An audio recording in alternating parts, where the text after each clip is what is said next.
میرے اور آپ کے آقا و مولا نے ارشاد فرمایا قیامت کے دن میرے سب سے قریب وہ ہوگا جو کثرت سے میرے اوپر درود پڑھنے والا ہوگا۔ تو یہ حضور کی قربت کا ضامن ہے درود۔ تو اس لیے اپنی اولاد کو حضور علیہ السلام پر درود پڑھنے کی ترغیب دو۔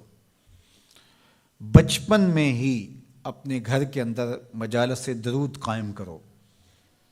روزانہ کی بنیاد پہ ہو تو بہت اچھا، نہیں تو ہر 8 دن کے بعد ایک دن ضرور متعین کر لیا جائے۔ جمعۃ المبارک کے دن کثرت کے ساتھ درود پڑھنے کی ترغیب دی گئی ہے، اور فرمایا اس دن فرشتے حاضر ہوتے ہیں۔ تو حضرت ابو درداء رضی اللہ تعالی عنہ نے عرض کی، یا رسول اللہ صلی اللہ علیہ وسلم، آپ کی حیات طیبہ میں تو ٹھیک ہے، لیکن جب آپ انتقال کر جائیں تو کیا اس کے بعد بھی یہ عمل جاری رکھا جائے؟ ابن ماجہ میں یہ روایت موجود ہے۔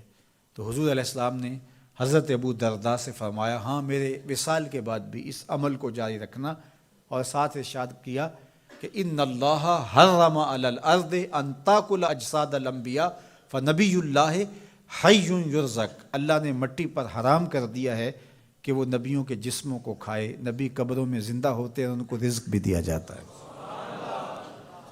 تو کہا کہ یہ میرے بعد بھی میرے اوپر درود کے سلسلے کو جاری رکھنا۔ تو ایک مومن تو درود کے ساتھ جڑا ہوا ہے، وہ تو درود کے بغیر دن گزار ہی نہیں سکتا۔ الگ سے نہ بھی پڑھے تو اس کو نماز کے اندر درود پڑھنا ہی ہوتا ہے۔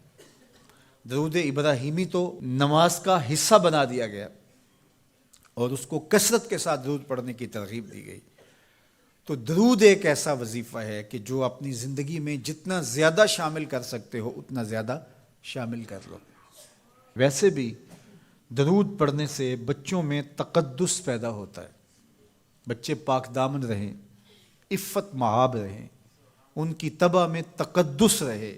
آپ چاہتے ہیں، ہر ماں باپ چاہتا ہے، اور پھر دور موجود کے اندر جو فتنے ہیں تو بہت ضروری ہے کہ ہماری اولادیں تقدس مآب رہیں۔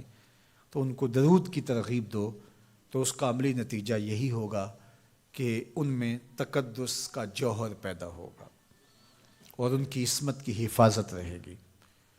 اور درود شریف پڑھنے والے بچے اور درود شریف نہ پڑھنے والے بچے دونوں کی عادات میں فرق ہوتا ہے۔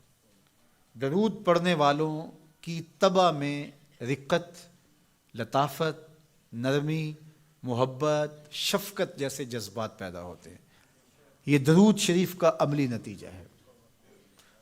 بعض لوگوں کو شکایت ہوتی ہے کہ ہمارے بچے بڑے اکھڑ ہیں، بڑے تند مزاج ہیں، بڑے سخت گیر ہیں، تو اس کا علاج کیا ہے؟ تو اس کا علاج یہی ہے کہ ان کو درود کی تسبیح دو۔ درود اکڑ توڑ دیتا ہے، طبیعت کی تندی نکال دیتا ہے، طبائع کی تلخیاں ختم کر دیتا ہے، محمد عربی کے نام کی مٹھاس پیدا کر دیتا ہے۔ حضور کا نام شہد سے میٹھا ہے، دل آویز ہے۔ کھنڈ میں اتنی مٹھاس نہیں ہے، شکر اور گڑ میں اتنی مٹھاس نہیں ہے، شہد میں اتنی مٹھاس نہیں ہے، قند اور نبات میں اتنی مٹھاس نہیں ہے جتنی نام محمد میں رکھی گئی۔ ان کا نام لبوں پر آئے، میٹھا میٹھا منہ ہو جائے، ان کے بول بہاروں جیسے اور اصحاب ستاروں جیسے، ان سا پیارا اور نہ کوئی، ان سے بچھڑ کے لکڑی روئی، جب وہ سیر کو جایا کرتے سر پہ بادل سایا کرتے۔ میرے شہر کے ایک پنجابی شاعر ہیں، انہوں نے تو قلم ہی توڑ دیا نا، تینوں سینے دی میں ٹھنڈ آکھاں، اگر آپ کا ذوق ہو تو، تینوں سینے دی میں ٹھنڈ آکھاں، شہد گلاب تے کھنڈ آکھاں، تینوں نبیاں دا میں لاڑا آکھاں، تیرے ہجر دے وچ میں ہاڑا آکھاں۔ تو ان کا نام ہی میٹھا ہے، دل آویز ہے۔ تو درود غصہ ختم کرتا ہے، طبیعت کی تلخی اور تندی مٹا دیتا ہے، اکھڑ پن ختم کرتا ہے۔ تو آپ اگر چاہیں کہ اولاد اکھڑ ہے تو ان کو کسی طرح درود پہ لے آئیں، درود کی تسبیح ان کے ہاتھ میں دے دیں، تو ان کی طبع میں نفاست بھی آئے گی، ان کی طبع میں لطافت بھی آئے گی، ان کی طبع میں رقت بھی آئے گی، ان کی طبع میں محبت بھی آئے گی، ان کی طبع کے اندر جو ہے وہ لیاقت بھی پیدا ہوگی۔ درود پڑھنے والا بچہ ذہنی استعداد میں درود نہ پڑھنے والے بچے سے بہتر ہوتا ہے۔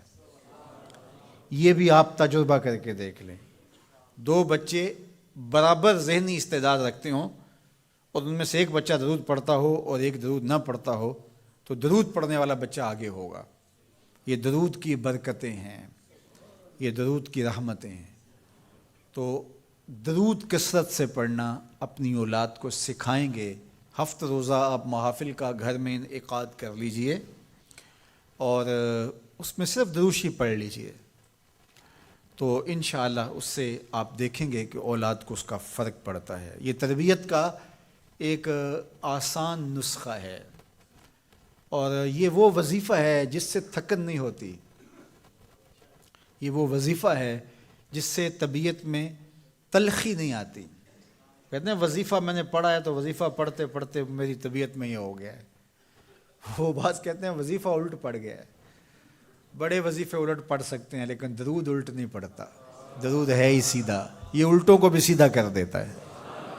تو درود پڑھیں اور یہ منہ بھی میٹھا رکھے گا، یہ دل بھی ٹھنڈا رکھے گا، یہ دنیا بھی ٹھنڈی رکھے گا اور آخرت بھی ٹھنڈی کر دے گا۔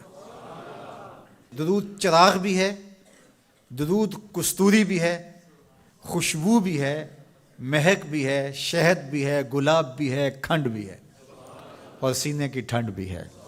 تو درود اپنی طبع کے اندر اچھی طرح سے راسخ کر لیں اور اپنی اولادوں کی طبع میں اس کو راسخ کریں۔ اس سے آپ عملاً دیکھیں گے، میں سالوں کی بات نہیں کرتا، اشروں مہینوں کے اندر آپ فرق پڑتا دیکھیں گے۔